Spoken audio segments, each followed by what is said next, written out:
इतिहास की एक रोमांचक यात्रा में आपका स्वागत है। आज के वीडियो ब्लॉग में हम इतिहास के सबसे प्रसिद्ध खोजकर्ताओं में से एक क्रिस्टोफर कोलंबस के जीवन और विरासत के बारे में विस्तार से जानेंगे। क्रिस्टोफर कोलंबस इटली के उत्तरी सिरे पर स्थित जेनोआ शहर में पैदा हुआ था, जिसे सोने और हीरे से भरी सुदूर की पूर्वी भूमि के बारे में पढ़ने का गहरा जुनून था। तटीय शहरों में पैदा हुए कई अन्य युवाओं की तरह वह उत्सुकता से नाविकों द्वारा अपने कारनामों के बारे में किस्से सुनते थे। जीवन में उनकी सबसे बड़ी आकांक्षा जहाज पर यात्रा करना और उन असाधारण भूमियों का पता लगाना था जिनके बारे में उन्होंने पढ़ा था और कहानियां सुनी थीं। आखिरकार वह अवसर आया, और भले ही वह उस समय केवल 14 वर्ष का था, फिर भी वह अपनी पहली यात्रा पर निकल पड़ा। आने वाले वर्षों में कोलंबस कई अन्य यात्राओं पर गया और एक असाधारण नाविक के रूप में बदल गया। तथापि उन्हें उन जमीनों तक पहुंचने का सौभाग्य कभी नहीं मिला जिनके बारे में उन्होंने the travels of Marco Polo में पढ़ा था। उस युग के दौरान कई समुद्री कप्तान भारत के लिए एक अधिक कुशल मार्ग खोजने के लिए उत्सुक थे, जो कि मार्को पोलो द्वारा पार किए गए लंबे और कठिन मार्ग को आसान बना सके। वे आश्वस्त थे कि एक छोटा समुद्री मार्ग मौजूद है, और दिशा सूचक उपकरण के रूप में कंपास के साथ वे इस छोटे और आसान बेहतर जलमार्ग की खोज में दूर दूर तक यात्रा करते रहे। इतिहास में इस समय तक कई किताबें पहले ही छप चुकी थीं। उनमें प्राचीन यूनानियों और रोमनों द्वारा लिखित यात्रा विवरण भी शामिल थे, जो उस समय एक क्रांतिकारी विचार माने जाने वाले विचार को प्रस्तुत करते थे। पृथ्वी चपटी नहीं बल्कि गोलाकार थी। कोलंबस ने इन लेखों का अध्ययन किया था और इस धारणा पर विचार किया था कि यदि दुनिया वास्तव में गोल होती, पश्चिम की ओर नौकायन करके भारत तक पहुंचना संभव होना चाहिए। उनका मानना था कि ऐसा मार्ग मार्को पोलो द्वारा अपनाए गए मार्ग का अनुसरण करते हुए भूमध्य सागर के अंत से लंबी भूमि यात्रा की तुलना में काफी सरल और छोटा होगा। जितना अधिक कोलंबस ने इस अवधारणा पर विचार किया, उतना ही अधिक वह आश्वस्त होता गया कि यह संभव है, और अपने सिद्धांत को वास्तविकता में लाने की उसकी उत्सुकता मजबूत होती गई। हालांकि उन्हें दूसरों से बड़े पैमाने पर उपहास और तिरस्कार का सामना करना पड़ा, जो उनके विचार को मूर्खतापूर्ण मानते थे।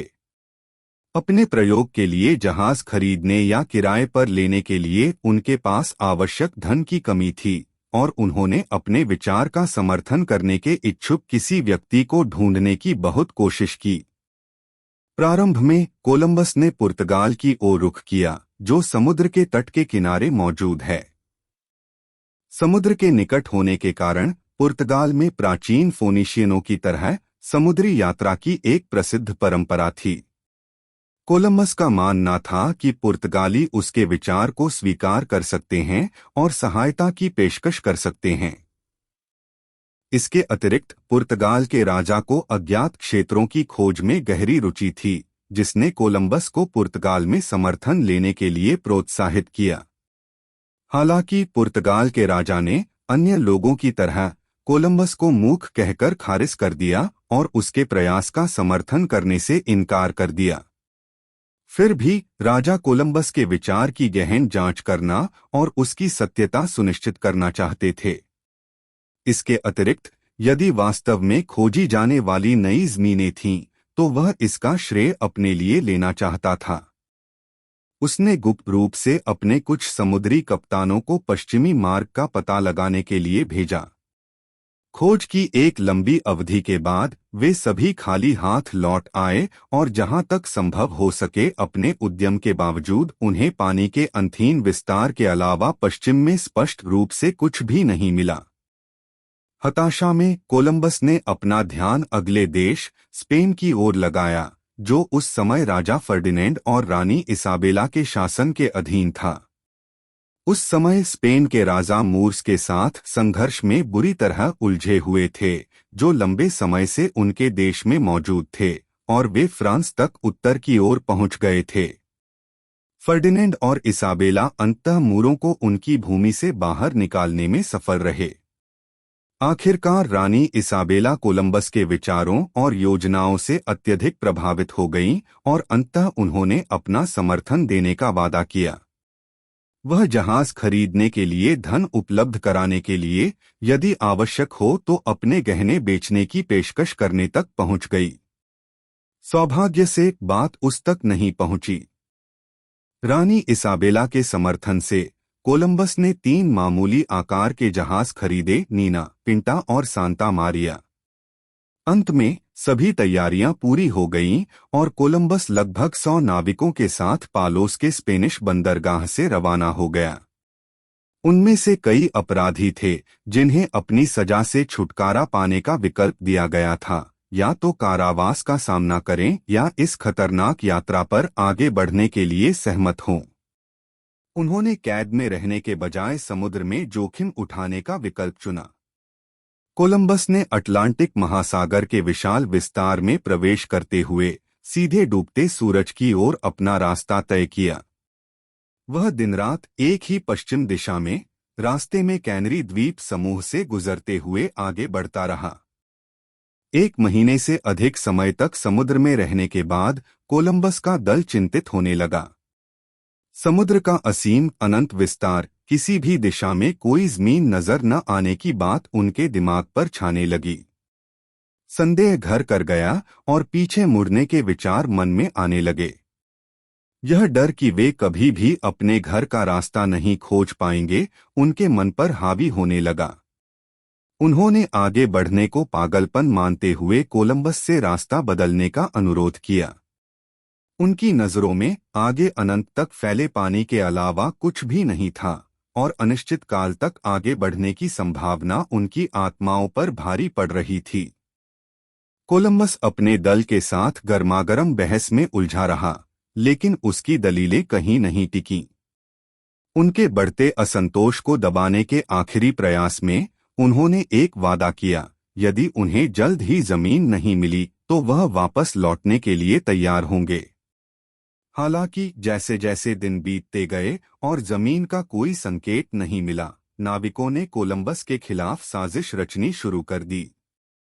उन्होंने रात के अंधेरे में उसे जहाज से बाहर फेंकने की योजना बनाई ताकि वह यात्रा से बाहर हो जाए। कोलंबस के चले जाने के बाद उनका इरादा वापस स्पेन जाने और यह कहानी गढ़ने का था कि वह गलती से पानी में गिर गया था। अंत में जब कोलंबस को छोड़कर बाकी लोगों की सारी उम्मीदें धूमिल हो गईं, तो एक नाविक ने पानी में बहते हुए जामुन से भरी एक शाखा देखी।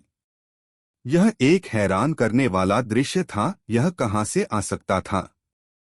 फिर दूर से उन्होंने उड़ते हुए पक्षियों को देखा, ऐसे जीव जो आमतौर पर किनारे के करीब रहते हैं। आखिरकार अपनी यात्रा के 2 महीने से अधिक समय बाद अंधेरी रात में उन्हें बहुत आगे एक फीकी टिमटिमाती रोशनी दिखाई दी। उस छोटी सी झलक ने उनके दिलों में असीम खुशी ला दी।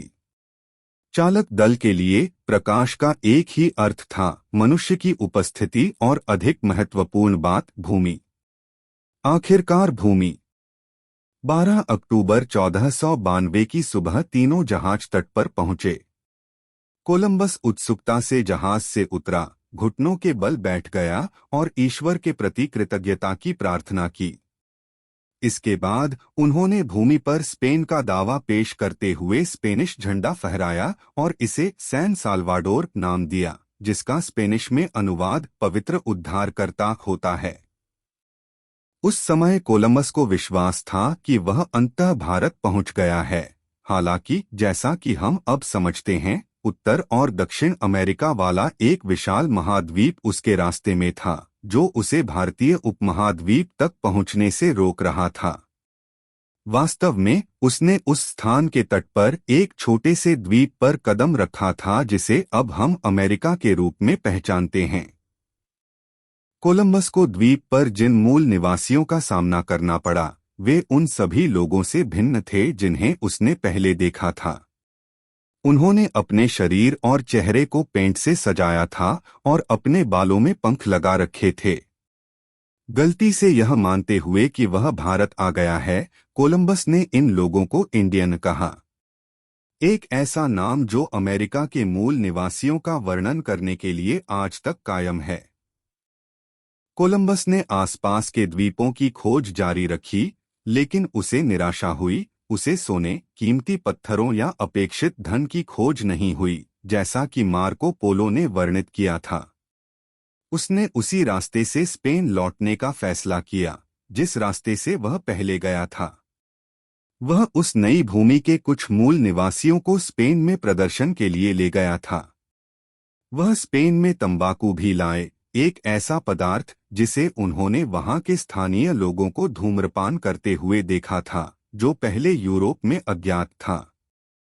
सुरक्षित घर लौटने पर लोग कोलंबस को देखकर और उसकी खोजों के बारे में सुनकर बहुत प्रसन्न हुए।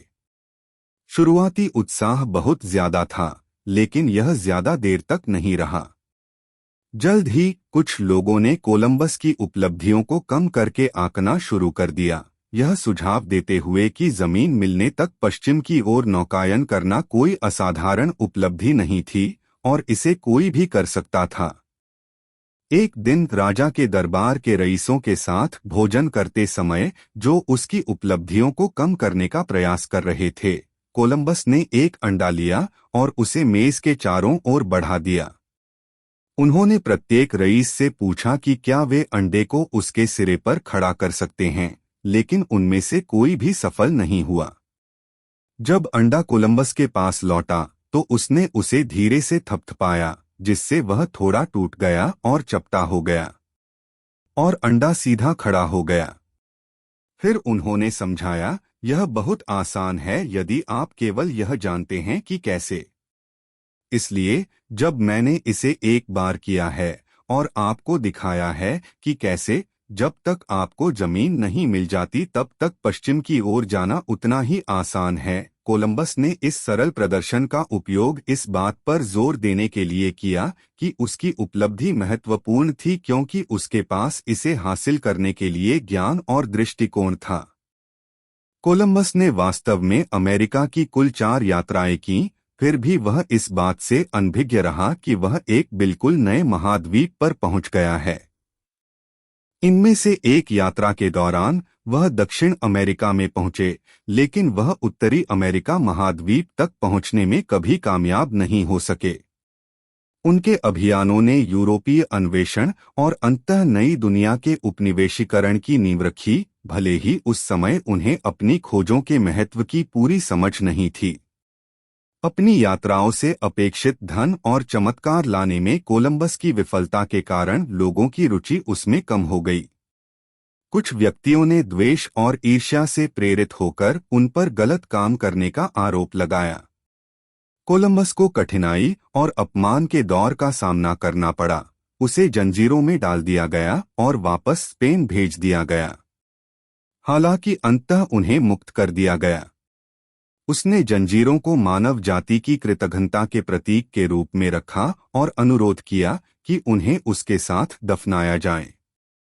इन कष्टों के बाद कोलंबस एक और यात्रा पर निकल पड़ा, लेकिन जब स्पेन में उसकी मृत्यु हो गई तो वह काफी हद तक अकेला था और उसे लगभग भुला दिया गया था, यहाँ तक कि उसके कभी करीबी सहयोगियों ने भी उसे लगभग भुला दिया था।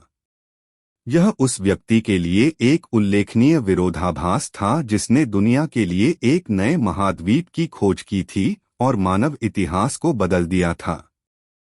हम जिन कई ऐतिहासिक शख्सियतों को जानते हैं, उनमें से चाहे वे राजा, रानी, राजकुमार या सम्राट हों, कोलंबस एक अद्वितीय व्यक्ति के रूप में खड़ा है। सिकंदर महान, जूलियस सीजर या शार्लेमेन के विपरीत, जो विजेता और लेने वाले थे, कोलंबस एक दाता था। उन्होंने हमें एक नई दुनिया प्रदान की। धन, शक्तिशाली मित्रों या अच्छे भाग्य की कमी के बावजूद असफलता के वर्षों के दौरान वह बहादुरी से अपने विचार पर कायम रहे। उपहास सहने, दूरदर्शी का लेबल न दिए जाने और यहाँ तक कि आपराधिक आरोपों का सामना करने के बावजूद कोलंबस मजबूत बना रहा। उन्होंने कभी भी अपना मिशन नहीं छोड़ा, कभी लड़खड़ाए नहीं और अपने रास्ते में आने वाली चुनौतियों के सामने कभी आत्मसमर्पण नहीं किया।